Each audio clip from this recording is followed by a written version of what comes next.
Ինչքան ողորմած է Աստված մեր ազգի նկատմամբ, ինչքան բարեհաճ է իր վերաբերմունքը մեր ազգի նկատմամբ։ Ես այս 2 օր մտածում եմ այս բանի մասին եւ խոսում իմ եղբայրների ու ընկերների եւ հոգեվոր մարդկանց հետ, երբ որ համեմատության մեջ եմ դնում Արցախից մեր ազգի ապահով ելքը այսօր Սիրիայում կատարվող ուղիղ եթերով ցեղասպանության հետ։ Սիրելի բարեկամներ, ես հիմա ուզում եմ մի փոքրիկ խոսենք Սիրիայի այսօրվա դեպքերի ու Արցախի մեր դեպքերի հետ համեմատություն անել, որպեսզի մենք տեսնենք ու հիշենք, թե ինչքան ողորմած էր Տեր Հիսուս Քրիստոսը մեր ազգի նկատմամբ, երբ որ տվեց հնարավորություն, որ մի ամբողջ ազգ 120,000 ժողովուրդ ապահով գա, լինի ապահովության մեջ եւ ժամանակ ունենա ապաշխարելու եւ փրկվելու։ Դրա համար խնդրում եմ ձեզ, հիսեք այս ձայնագրությունը ձեր էջերին, թող ձեր երեխաները լսեն, թող ձեր տներում լսվեն, որպեսզի մարդիկ իմանան, որպեսզի հանկարծ մենք երախտամոռ ու ամբարտավան վերաբերմունք չունենանք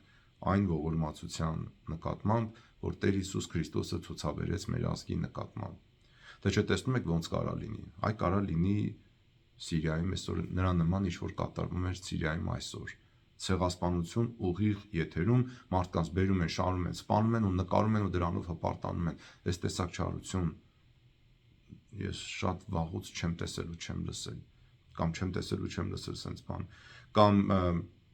դուք հիշում եք եզդիներին էին սպանում այդպես անապատի մեջ քշում էին մի քանի տարի առաջ այդ IGIL-ի ISIS-ի իսլամական պետության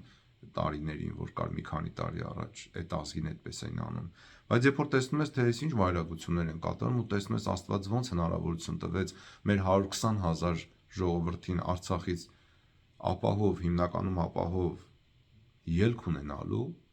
գոնե մի արժամյա,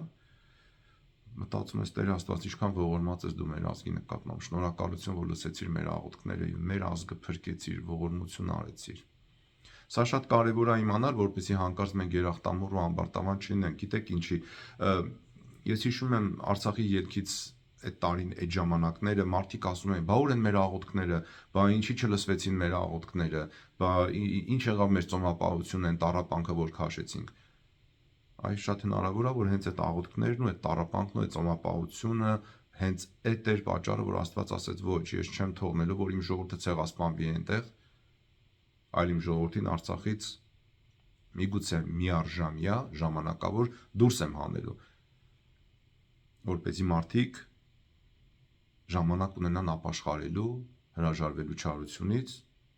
եւ եթե դա կատարվի, ես իրենց ետ կբերեմ, ինչպես որ հրեա ազգին ետ բերեցի Բաբելոնյան գերությունից հետո։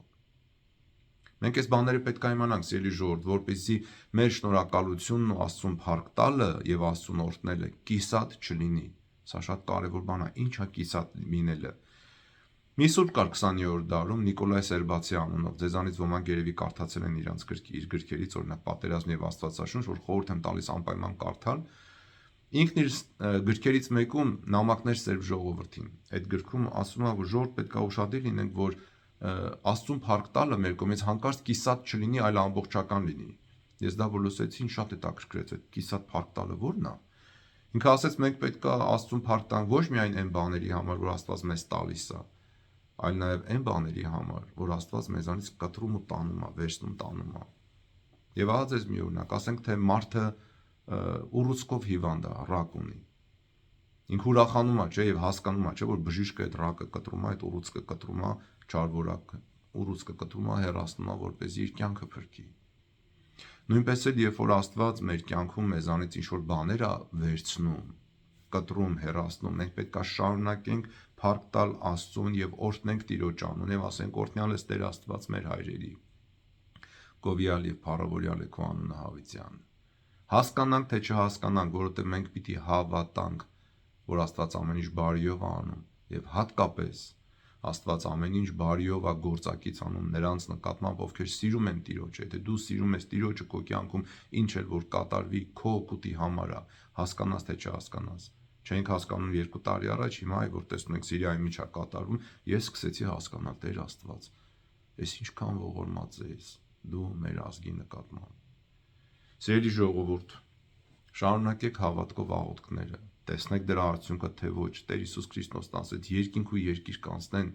բայց իմ խոսքից մի նշանախեց անգամ չի անցնի։ Եվ մեզ այնց ոչ մեկի իրավունք չունի ընդվզելու եւ ըմբոստանալու Աստծո դեմ, թե բա ուր են մեր աղոթքների պատասխանները։ Կարող է լռությունն է քո աղոթքի պատասխանը, կարող է ելքն է հենց քո աղոթքի պատասխանը, որտեղ շատ ավելի վատ կարող լիներ։ Կարային մտնեին ու ամբողջ բոլորի սպանեին, ոնց որ Սիրիայում են այսօր սպանում, կամ ոնց որ 1915 թվականներ լինում, բայց տեսեք Աստված փրկեց։ Ու հենց այդ գրքի մեջ Նիկոլայ Սերբացու ինքը ասում է, որ Աստված չի ուզում Սերբիան փրկի, Աստված ուզում է սերբ ժողովրդին փրկի հավիտենական կյանքի համար։ Հիմա Աստված հայ ժողովրդին է ուզում փրկի ու կանչում է ապաշխարության, հրաժարվեք չարությունից, հրաժարվեք մեղքից, հրաժարվեք կեղծավորությունից, արեք բարություն, սիրեք Աստծուն, հնազանդվեք Տեր Հիսուս Քրիստոսին, խոնարհություն ձեռք բերեք, ձգտեք խոնարհության ու հեզության, որպեսզի Աստված գործի այդ միջավայրում։ Եվ այդ ամեն ինչը երբ որ մենք անենք, այն ժամանակ Աստված մեզ իմաստություն կտա ու մենք կիմանանք ինչ անել։ Աստված մեզ կողարկի համապատասխան առաջնորդներ եւ իրենց հետ կլինի իր աչքը, ինչպես որ դատավորած գրքում էր, եւ մեզ բոլորիս իմաստություն կտա, մենք կիմանանք ինչպես ետ վերադառնալ Արցախ կամ ազատագրել Արցախը, եթե դա Տիրոջ կամքն է, երբ որ դա Տիրոջ կամքն է։ Ինչպես դա եղել է պատմության շատ տարիների ընթացքում։ Օրինակ դուք հիշում եք, որ ինչքան է զարմանալի լինի 47-49 թվականներին 1900 վերադարձ եղավ, հայ ժողովրդի վերադարձ եղավ Հայաստան, ինչքան է դա լիներ դժվար հետևանքներով, բայց վերադարձ եղավ։ Հրեա ժողովուրդը 70 տարվա բաբելոնյան գերությունից հետո վերադարձ ունեցավ։ Եվ այսպես շատ օրինակներ կան պատմության մեջ։ Եթե մենք դարձի գանք ու ապաշխարենք, հրաժարվենք մեղքից, իսկականից եմ ասում, հրաժարվենք անազնիվ ապրելուց